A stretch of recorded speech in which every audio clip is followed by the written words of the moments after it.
everyone. My name is Erica Bolofsky. I'm the Community Outreach Specialist with HD Reach. And I'm here with my co-host, Lauren Holder. We are here doing the rare topics for a rare disease. This is the continuation of our series from Education Day and throughout this year. And I am so excited to have Dr. Jack Lamb on here with us today. So Hello. thank you, Dr. Jack, for being here. If you guys were at Education Day this year, Dr. Jack was one of our speakers and spoke on CBD and all things hemp and, marijuana and just the history of these things and opened up conversations that, I've heard so many people want to have. So we're like, you know what, we're going to do a kind of intentional video now where we will be kind of reflecting a little bit on some of the talk that Dr. Jack had that's recorded and up on our YouTube channel. But we're also going to expand on that conversation now. So Dr. Jack, can you just give us a little bit for people who do not know who you are, tell them a little bit about who you are? Sure. Yeah. Thanks for having me here. It's a pleasure, and I really enjoyed, meeting a lot of the people that attended the conference and the talk and things. Sorry for those that were at the very front. I was getting over a pretty bad upper respiratory issue, and I wasn't contagious, but sorry for the coughing and stuff. But anyway, yeah, a little bit about me. I am a anesthesia trained, double board certified pain physician, anesthesia pain physician, and I pretty much have transitioned to nearly 100% pain management in our clinic. And it was, from there that I sort of, when the Farm Bill, well, a little bit about my background, sorry. I anesthesia trained pain physician. I did all my schooling at Chapel Hill, and then did all my training up in Manhattan. I was at Mount Sinai for anesthesia pain fellowship. It was called a Tri-Institute. It was Weill Cornell Presbyterian Hospital for Special Surgery and Memorial Sloan Kettering. After all my training with residency and fellowship, came down here, and I've been down here with my private practice for the last 15 years. And that's pretty much it. And, how does a physician end up, talking about cannabis?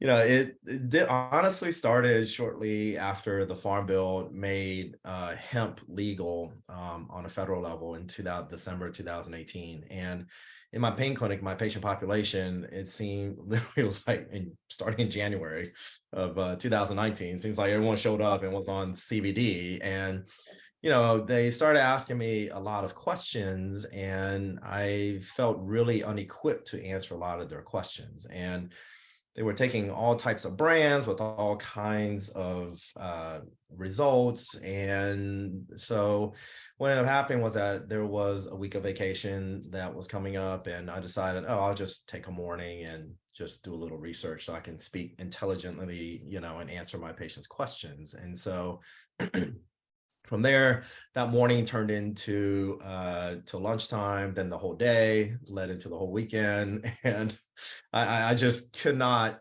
believe all the information that was out there. It's one of those classic examples of you just don't know what you don't know. And I went down the rabbit's hole, and I could not believe how much information was already out there, decades old research out of, a lot of it was done by Raphael Meshulam out of Israel.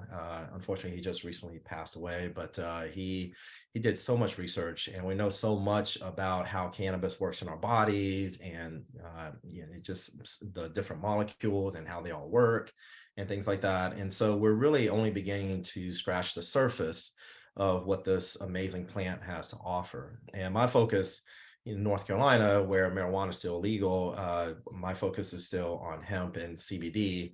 And so, that's where I've been directing sort of all my research. And once I found out all this information, I'm someone that, I love to teach, I love to educate. And if I learn something new, I love to scream it from the rooftops. That's why I, started basically by creating a YouTube channel about it as well. If those are interested, I've done like over 20 videos on my YouTube channel. It's called Dr. Jack Has Your Back. I haven't had a chance to really keep up with it. I haven't made a video in a while. It's just been too busy, but there's a lot of educational material there if you want to learn more. And by virtue of the fact that I can make 20 videos without batting an eye, just tells you sort of the complexities of this and why it took me so long to basically learn everything that I've learned. And also, the other thing I did, I just took it upon myself on my free time. I love public speaking, and I just started reaching out to these places where I've given talks before. So, any conferences I went to before, any physician groups, physician assistants, nurse practitioners, any type of medical community, I would go, and I created a PowerPoint slide basically, and just would teach them everything that I've learned, kind of give them the cliff notes. And it's just kind of gone from there, and turned into then suddenly, I don't know, apparently I turned into some type of CBD guru, and people are asking me to You became give the talks all the one. time now. And which is great, because again, I love educating and breaking down stereotypes about this plant and everything else. So Yeah. So I think we do definitely do have a long history of I don't know. There's a lot of misinformation, but I know there's a lot of history, and we're still very young in the research realm. So it's becoming more and more asked about. It's becoming, there's so much more interest, um and yeah, people want to know. People want to know the science behind it, and people want to start having these conversations. So thank you for being here. And if you guys haven't checked out his YouTube channel, Lauren, if you haven't checked it out, I love it. I thought it was great, because I Definitely check it do out. come in going, I kind of don't know a lot. And all of a sudden I learned how to, use I was able to go and look at your videos and learn so much. And it really does take a lot of time, because like I think your shortest video is still, a good amount of a little bit of time on like one specific thing, and you really yeah. devote time to it. Well, see, for somebody who suffers from chronic back pain, I'm now going to go and look and see, because, everybody has suggested, oh, CBD, this, and that, and I haven't looked at it enough. So now I'm very curious and interested to see what you have up there. So yeah, I'll definitely check it out. Right. So for somebody like just completely brand new, or somebody like me who's like, what are all of these letters and what does it all mean? Is it not all the same? What is CBD? What is THC? What is marijuana? What is hemp? Like, what is Yeah, all? so a lot of people ask that question, and rightly so, because there, as you mentioned, there's just so much misinformation out there. So one thing to know is that the difference between hemp and marijuana, it's not like they're different species of the plant or anything like that. It's purely nomenclature is all it is. The federal government just decided to, for whatever reason, designate hemp as having less than 0.3% THC. And that pretty much doesn't, cause a euphoric or a high in anyone like marijuana does. Anything above that, they deem it as marijuana. And so when we did the farm bills, you can extract CBD from hemp, and that is completely legal now, but you cannot extract CBD from marijuana, even though you are, even if you were to say sell CBD isolates, that's just pure CBD. If they got it from a very high THC strain of cannabis, that's still deemed illegal. So, the laws, I mean, they're evolving over time. And so that is kind of the biggest difference between the two, is that one causes a euphoric effect, which is deemed as marijuana, and the other one is less than 0.3% THC, which is deemed hemp, essentially. And so what is CBD and THC? So CBD is cannabidiol. THC is what's commonly associated with marijuana and gives you the high. They are both forms of cannabinoids, which are within the cannabis plant. So within the cannabis plant, you have over 140 different cannabinoids, and CBD and THC just being two of them. There's a ton of other ones. You have CBC, CBN, CBG, CBDA, THCV, Delta 8, Delta 9 THC, Delta 10 THC. There's over 140 different kinds. And scientists are just now sort of starting to research them all and kind of break them down. Part of the big problem, and one of the things that I always want to bring to people or make people aware of, is that, the government still schedules cannabis as a Schedule 1. It's up there with heroin and LSD, if you can believe that. And it needs to be rescheduled, because the problem with that scheduling is that, well, number one, it's just inappropriately scheduled, but number two, any researcher that wants to conduct research on a Schedule 1 substance has to go through so much red tape in order to conduct that research. And so the research is sort of slow going because of that reason. And but if you go, like I always tell people, a great resource is just go to Google Scholar. And so just in Google, type Google Scholar, take it to the Google Scholar search engine, and you can just type in, CBD and Huntingtons, and, or CBD and, muscle weakness, or, something like that. And it'll pull up all these research papers. They are research papers. And so there is a sort of that, it can be a little dense at times.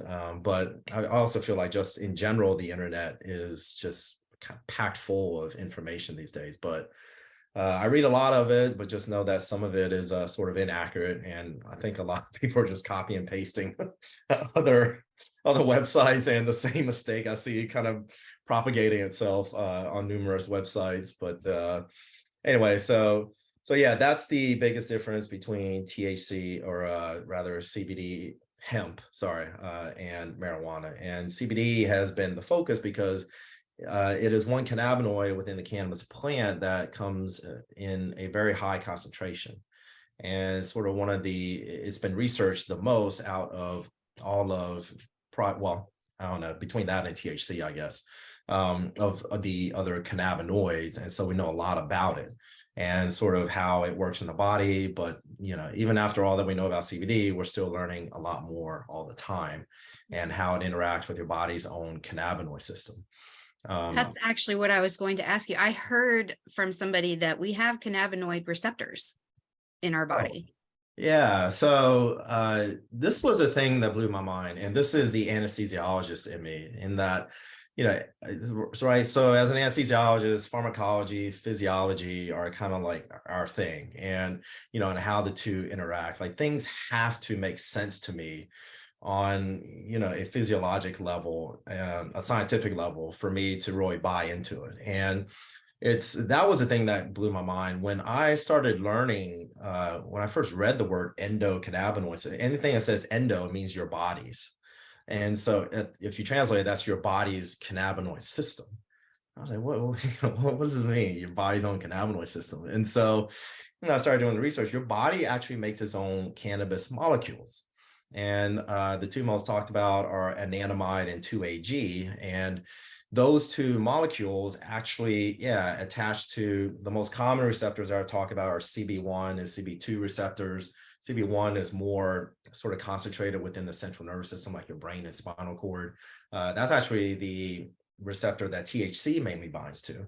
And interesting fact is that, some people want to equate CBD with THC, but they couldn't be more different. People that know their stuff and use marijuana recreationally, mainly for its euphoric effects and things, actually, they don't like a strain that is very high in CBD. Because what happens is that you have a molecule like the CB1 receptor in your brain, I'll face it this way, and THC attaches to it in your brain, and it causes that euphoric effect. What CBD does, actually, it comes on the outside of the receptor and it modulates or changes the receptor so that it doesn't bind the THC as well. So the more CBD you have, it actually causes less of a euphoric effect from the THC. And so, I get these people all the time of like trying to equate the two. And I mean, if you think about what I just said, right, CBD is sort of the anti-THC, if you will, for the people that for whatever reason are so, against THC or something like that. But, then, I mean, you have, things that make the, your body's CBD molecules and things that break it down, but we won't get into all that. It's a very complicated system, and we're learning much more about it all the time. What I just explained is a very sort of generalized explanation of it all. There are many, many other receptors within the body that kind of make up the endocannabinoid system. And like serotonin receptors, right, that are targeted for depression and anxiety and sleep and all these things. They're the 5-HT1A receptors, a serotonin receptor, and that plays a part. Vanilloid receptors like trip A1, trip V1. Anyway, but those receptors have been tied into like pain and inflammation and things like that as well.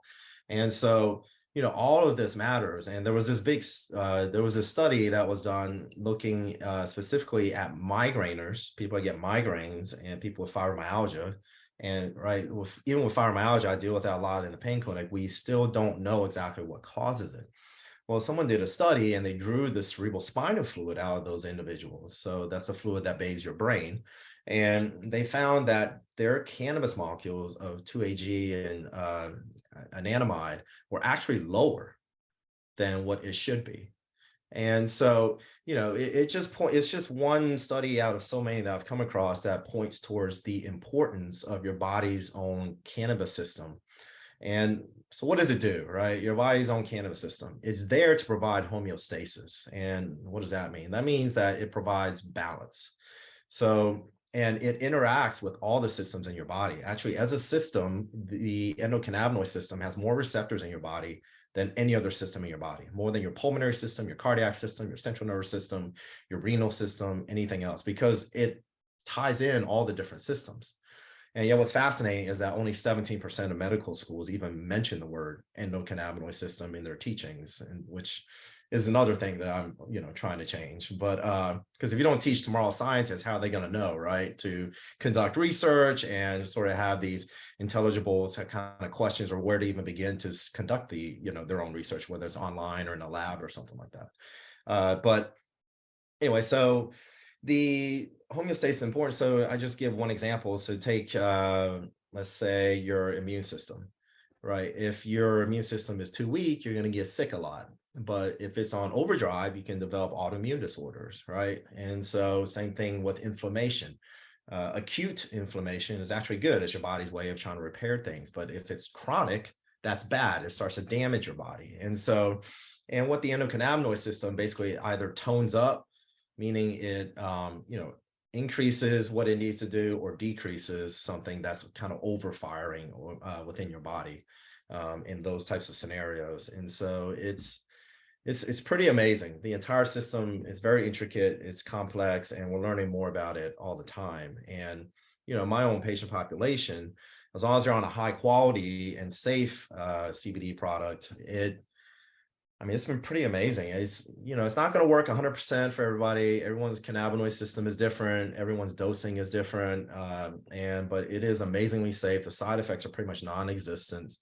And it does take a little while to work. And that tends to be a problem because of the fact that, right, in today's world, we want it our way right away all the time. And a lot of people are just not used to sort of slowly bringing up their dose, trying to figure out where they need to be at and giving it time to work. But I've seen it help my patients, for all sorts of things, not just pain, but sleep, mood, restless leg syndrome. All muscle spasms, all sorts of things. And it's really been remarkable to watch. Is this like with whether it's CBD, whether it's, I know marijuana is illegal in a lot of states, but should they be talking to their healthcare team about this? Like asking about CBD, asking about, if even being honest about their use of any of it? They should, but it's, the healthcare community is an interesting community. It is, I've given quite a few talks to just roomful of just MDs.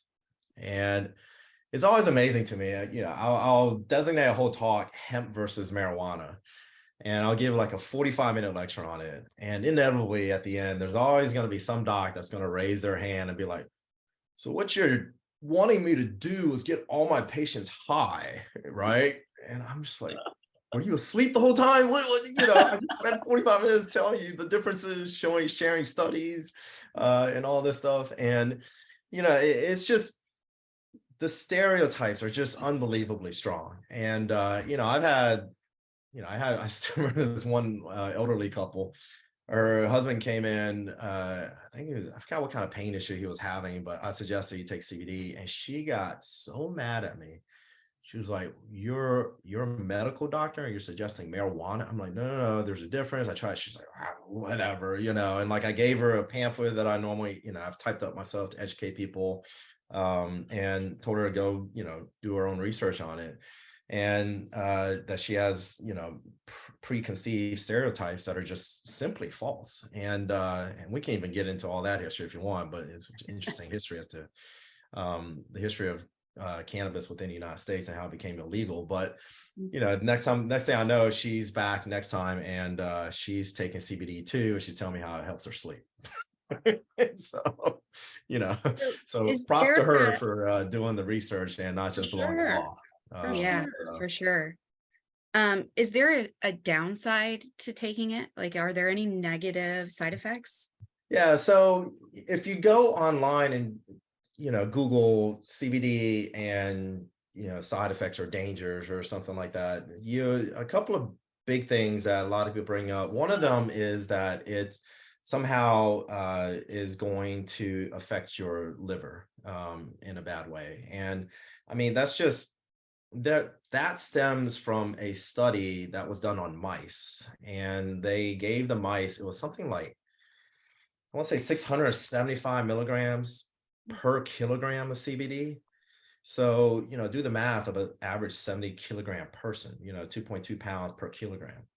And I mean, you're talking about drinking multiple bottles of CBD a day. I mean, that's just, you know, you're spending hundreds of dollars a day. And, you know, realize that if you go buy 1,000 milligram bottle of CBD, that's 1,000 milligrams in a typical bottle, that's 30 ml. So if you do the math, it's like 33 milligrams per ml or whole dropper that you take.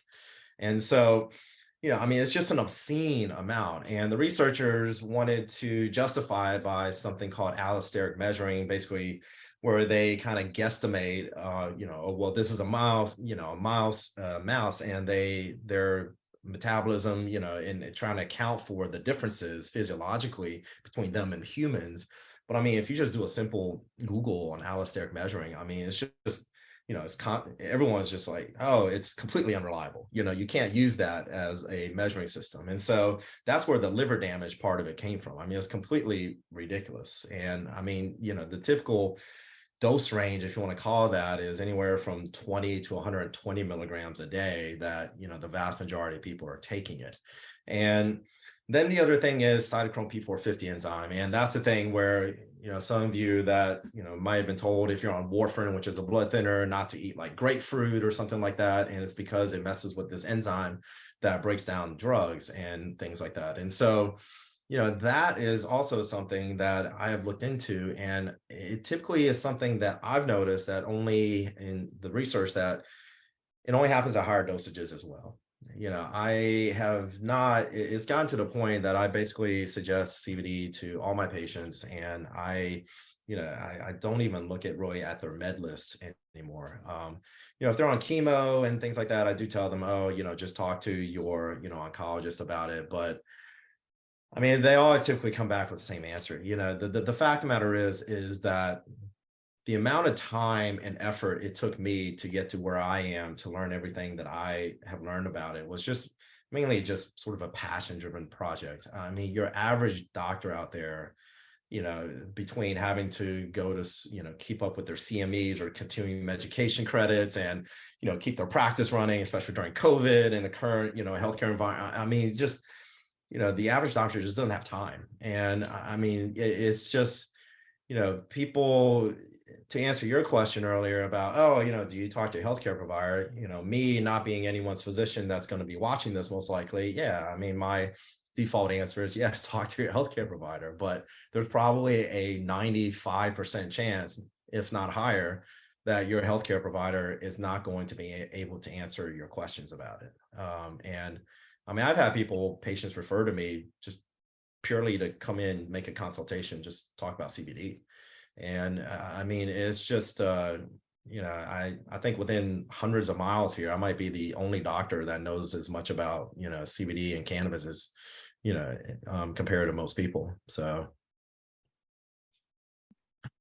Well, so I'm just like, I'm so, and like, I'm all about this. Like, I'm like learning so much already. I'm like, I was at your talk in education day. So I'm like, I remember the mice study and how mind blown I was about that study. And, but I guess, so with THC, and do you know if there are like negative effects on the brain depending on levels of THC? Like, Yeah.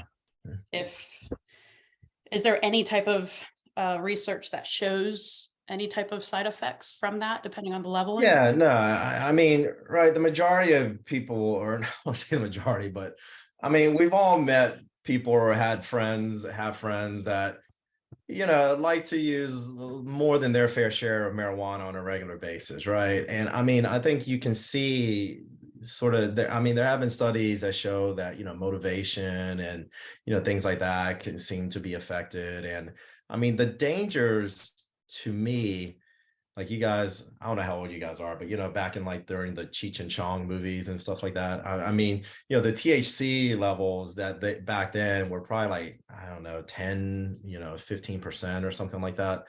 But I mean, the problem is that as marijuana became more popular, and the crazy thing is that people think that you need so much land to like satisfy, like, say, a country's usage of marijuana. I mean, you don't.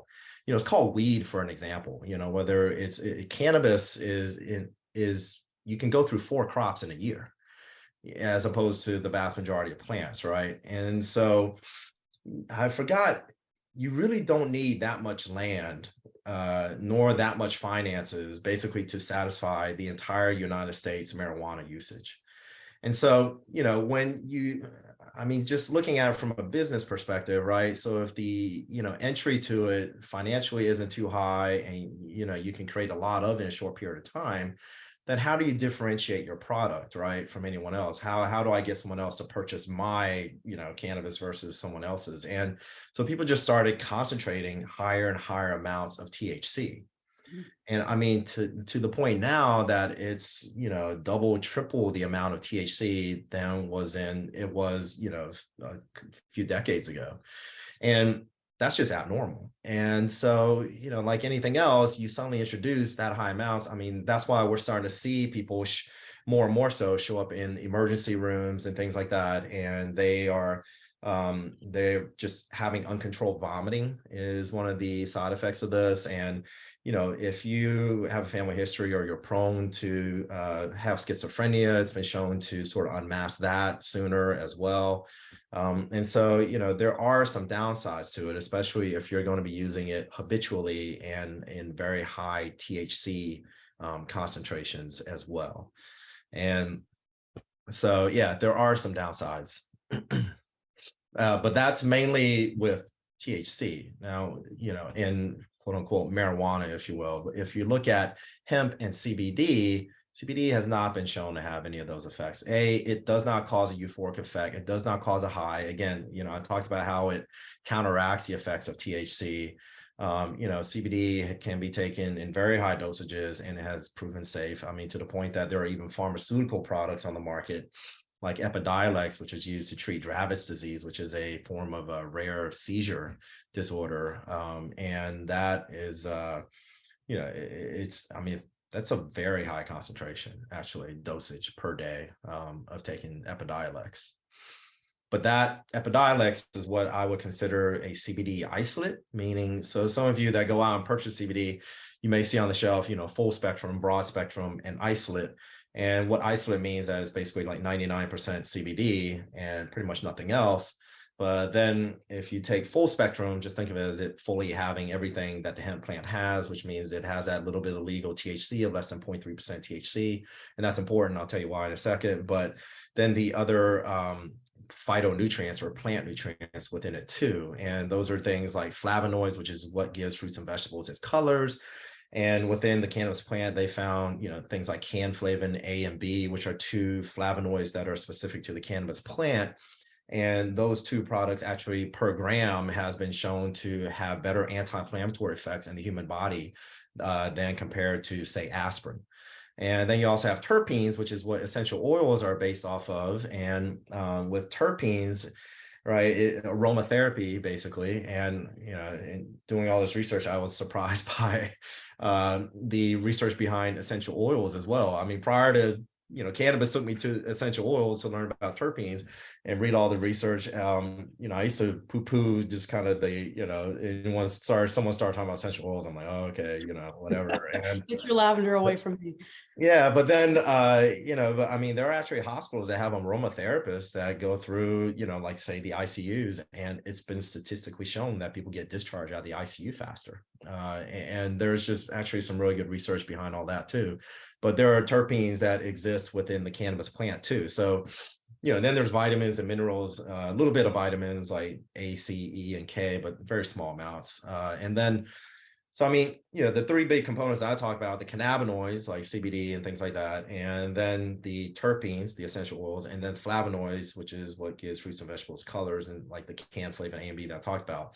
So full spectrum is the way to go because the THC creates this entourage effect. What that means is that the plant all combined together and taken together actually is more powerful than if you take it separately just with CBD by itself.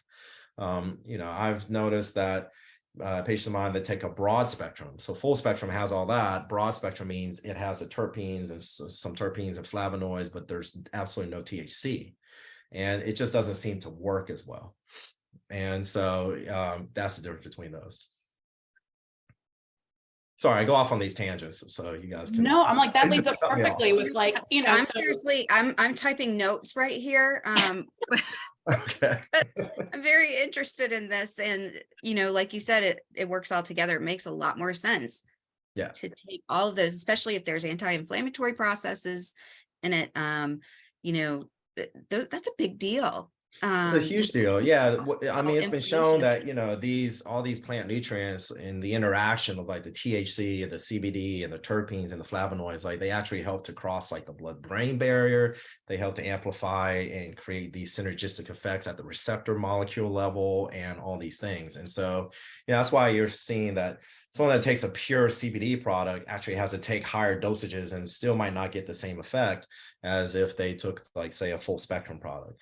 But the downside is that, right, a lot of businesses and things, if your work is testing for THC, then you can't take a full spectrum, right? And you could take, say, a broad spectrum or an isolate, but you're going to do so at your own risk, right? And that's where, we can talk about what makes a high quality CBD product, but even a high quality CBD company, they are not going to guarantee that either broad spectrum or isolate are going to absolutely allow you to pass a drug test, because I mean, there's plenty of people out there, they use marijuana and take their product, and then they fail, a P test, they get fired, and then they try to sue, right? If you're a company that says, we guarantee that you can pass a drug, it just brings about frivolous lawsuits, right? And so no company's going to say that, not because of lack of confidence in their product and their quality assurance, but just to avoid that legal aspect of it, right?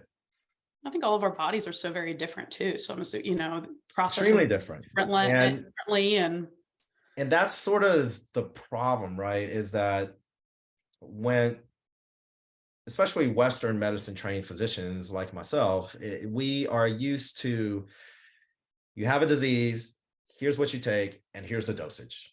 And this is when it should kick in, and these are the known side effects.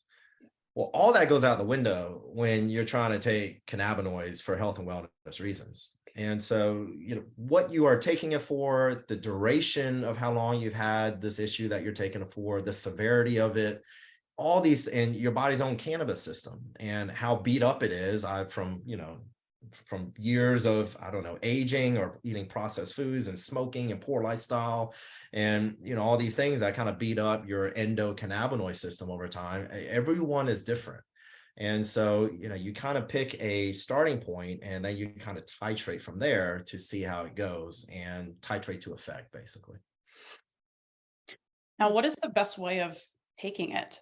Like taking CBD? Yeah. So So I have a lot of people, right? They come in and they bought some type of gummy and they're taking it. And because the person at the hemp store told them that, this is a good one. And it very well may be. But the problem is that if you take something like CBD by mouth and it hits your GI tract, it does not absorb well into your body. It's hard to get CBD into your body, actually.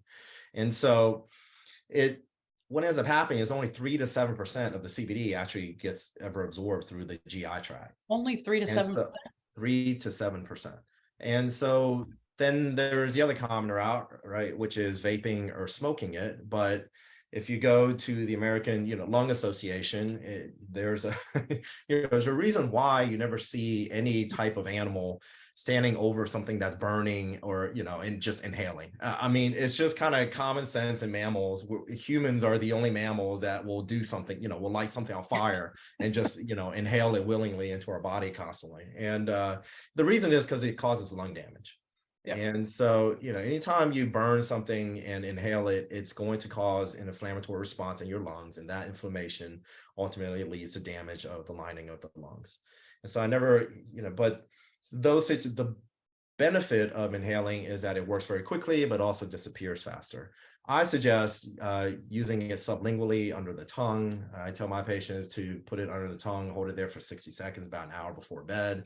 I mean, the jury's still kind of out as to whether it truly does make a difference for something like CBD that doesn't absorb well, that's immersed typically in like MCT oil or something like that, holding it on our tongue. Like, does it really make a huge difference? I mean, I tend to think that it does based off what I see clinically, as opposed to just swallowing it, but I might be wrong.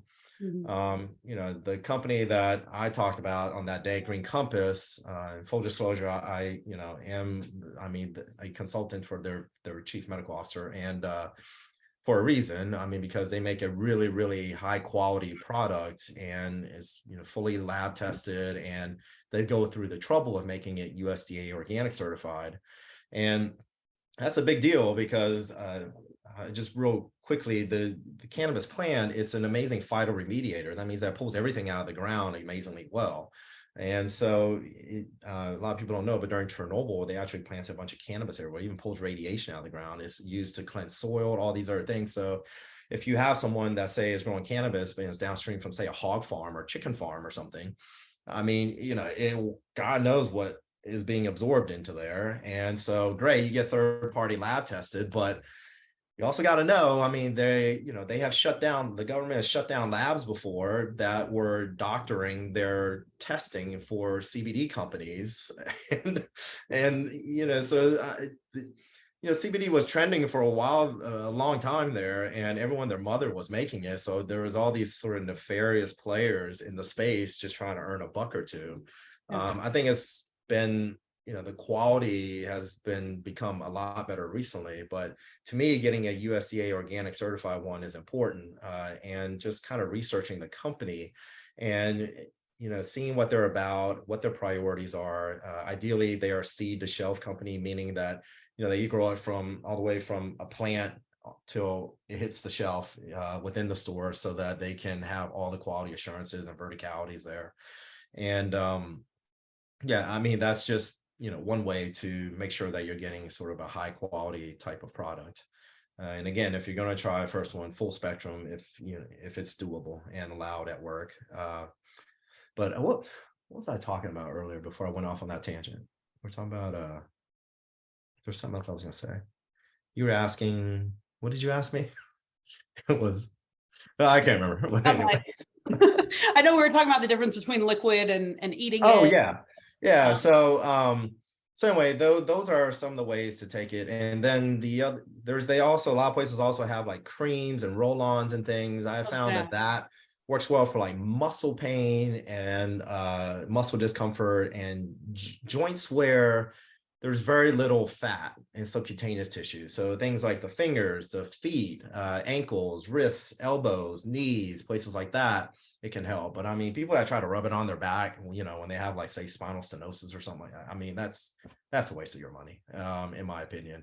But, much better to take it orally, sublingually in situations like that. So, but, so getting back, so if you nanosize the, say, gummies or jellies. So, Green Compass has one that's nano size that increases the surface area by, say anywhere between 5 to 10 fold. And so that means you get a 5 to 10 fold greater absorption. And so getting a nano size, CBD jelly or something like that is better than taking one that isn't. But you also got to be careful about that too, because there's, I did a video on nano jellies on my YouTube channel, and I talk about how you can actually nano size it too small, and then it actually starts to accumulate inside of cells and or stuff like that, and actually can be bad for you and cause inflammation. So that's something else. There's just a lot to know. Yeah. So boiling it down to full spectrum, liquid under the tongue, doing your background and your research, and feed the shelf and USDA approved, making sure you do your research when looking into your CBD. And yeah, I'm like out of all of this, like, that helps simplify things, but yet also it also helps with identifying, like, it's still a complex, like, you can't just go to your gas station. You can't just go to it's going to probably be cheaper, I'm assuming, to go down the street, to just pick up any type of gummy or vape or whatever. But you're Here's not the thing, we're all, going to be getting that quality. we're all bargain shoppers, right? And especially in the world of CBD, because it is expensive. And in the world of CBD, you get what you pay for. I mean, if a company like Green Compass, let's say, if they could sell you a high quality, safe, lab tested, USDA organic certified product and undercut the entire market, right? They would just dominate the whole space, right? If they could do that, they would. But there's a reason why you pay what you pay. You truly get what you pay for when it comes to CBD. Keeping that type of certification and those type of stringent parameters in your lab, in your field, in that's expensive. And, that gets passed on to the consumer. And so, you could take a cheaper quality substance. Actually, the WHO and the FDA did some studies in the early 2000s where they went and pulled some bottles of CBD off the shelf. And one of them found that 70%, the other one found 90% of the CBD products that were on the shelves at the time either did not have what they said they had, or had things like bacteria, mold, fungus in them, or other things, pesticides, called microbiomes, if you want to call that. And so it's important for you to do your homework. Yeah. Are there And I did a whole video on, what makes a high quality CBD. So, people kind of want the synopsis and a longer version, they can check that out. Sorry. That's okay. Are there medications that you know of that interact with CBD? Again, it goes to that cytochrome P450 enzyme. And the common one, the things that if you look up online, they'll talk about like chemo drugs and blood thinners are sort of the two big ones. Okay. And so in those two situations, I guess you want to be careful, but I've had plenty of my patients on blood thinners and taking CBD, and I have not noticed any difference in their bleed rates. So how would you recommend talking to a doctor about it? If I say, like, I do go to a pain clinic right now for my chronic pain, how would I go about talking to my doctor about that? I would just bring us, say, hey, I've heard a lot of good stuff about CBD. Do you know anything about it? And just ask them in medical school, we're taught to ask, open-ended questions like that, and just see what they say. And chances are you're going to have to go and do your own research. Yeah. Well, we're used to that in the HD community. Yeah. And it's honestly, in this day and age, right? I love it when my patients challenge me sort of intellectually, because it forces me to be a better doctor, and it forces me to go online and learn the latest literature. And, if you go to the US Medical Library, I forgot what it's called, they have something like 33 million peer-reviewed published articles there. It's impossible for me to know all that, and every year there's something like 3 million more being added. Yeah. And this is why I think that, AI and things like ChatGPT, I don't know if you guys have played with that from OpenAI and things like that. I think that's the wave of the future. Is going to take over healthcare as well.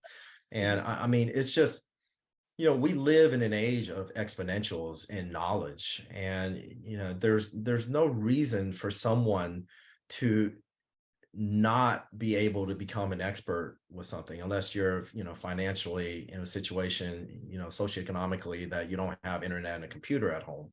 But even then, I would say that you can go get a free library card, and they have there.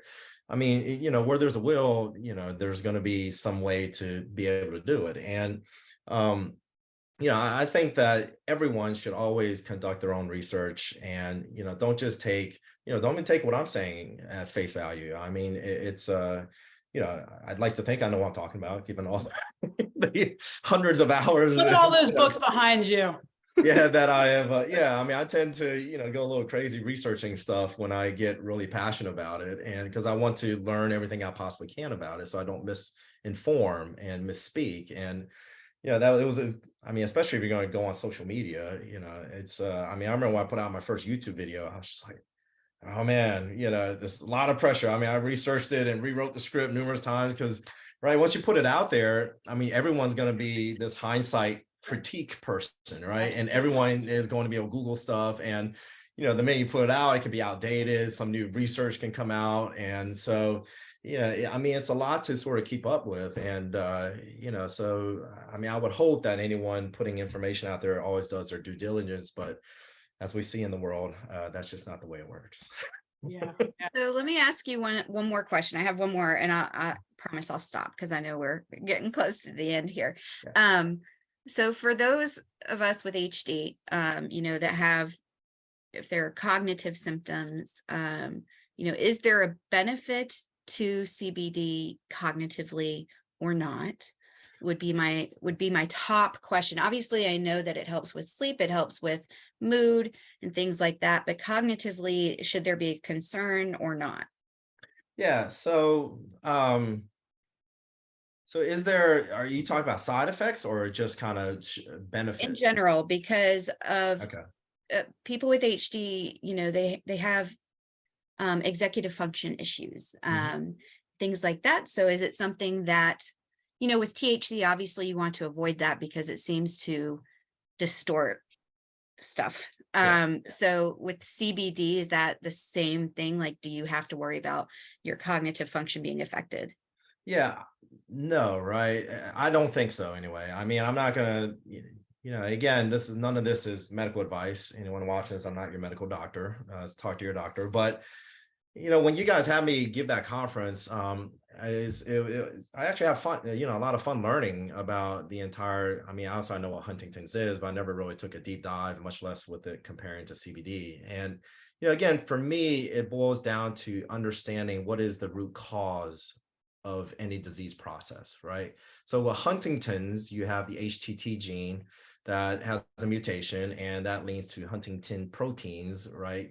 Basically proliferating, and they tend to accumulate around nerves and basically impede their function. And then that leads to inflammation, and down the spiral you kind of go, right? That's, if you were to boil it down, that is the basis, is my understanding as best I can in regards to Huntington's. And so, if you think about CBD, right? I mean, when at the very beginning, when we started talking, and what it does in regards to creating that balance, and in situations where if there's too much inflammation, it tones it down, right? And I mean, one thing everyone should know is that inflammation is the root cause of almost everything. It's the root cause of aging, disease, cancers, cognitive decline, everything. I've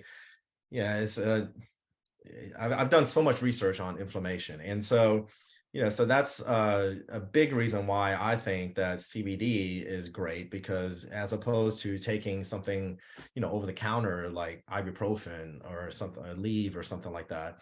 I mean, those, I mean, if you have asthma, you have to be careful. It can, cause kidney dysfunction over time. It can eat away at the lining of your stomach and cause ulcers and GI bleeding and all these things. And so, taking something like CBD in situations like that is, in my opinion, a better way to try and control inflammation. While it may, but again, whether or not it works just as well, I mean, you have to do head-to-head studies with stuff like that. It's to me, anything that I suggest to patients, there has to be a risk-benefit profile, right?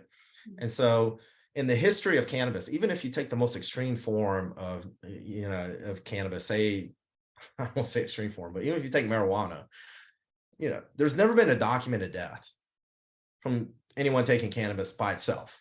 Okay. I mean, yeah, plenty of people have died, say from a heroin overdose and they found THC, but like there's never there's never been a documented death from just taking cannabis. And so, but look at everything else. I mean, it's That's very was it? significant. I don't think people realize how significant that is, that there's not been a Yeah, death related to it. right. Because you think about how many deaths have been related to opioids or other medications Exactly. that are out there. Right. And for there not to be a documented death at all, that's Right. huge. That's a Yeah, huge. and again, it's a matter of how it works with our bodies. And if one begins to understand that, then you can understand why there hasn't been a documented death from that. And there was actually a study done, I want to say it was done by the FDA, possibly, of 17 different FDA approved drugs compared to cannabis. Mhm. And it was over a period of several years. I can't remember how many, it was like 1,000 and some people died from the people from those 17 FDA approved drugs, and from cannabis, the amount of people that died, a big donut.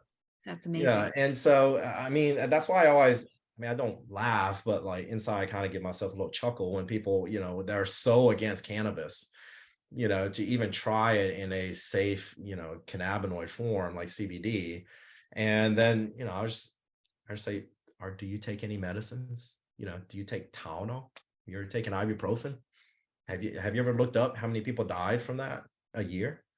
And I mean, Tylenol from liver disease, and ibuprofen from all those other things. And I was like, now go and research cannabis.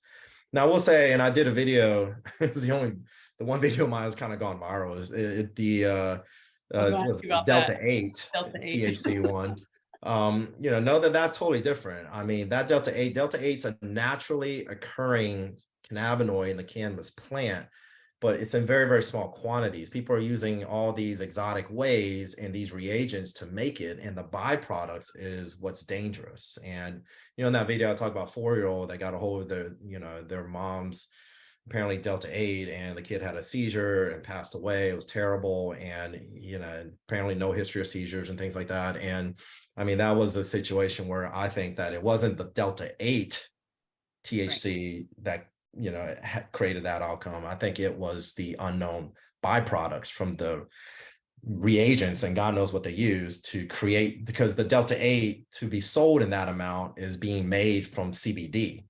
And to force that ring closure on a molecular level, you have to use these reagents to make that happen. And so it's anyway, but just be aware of that too.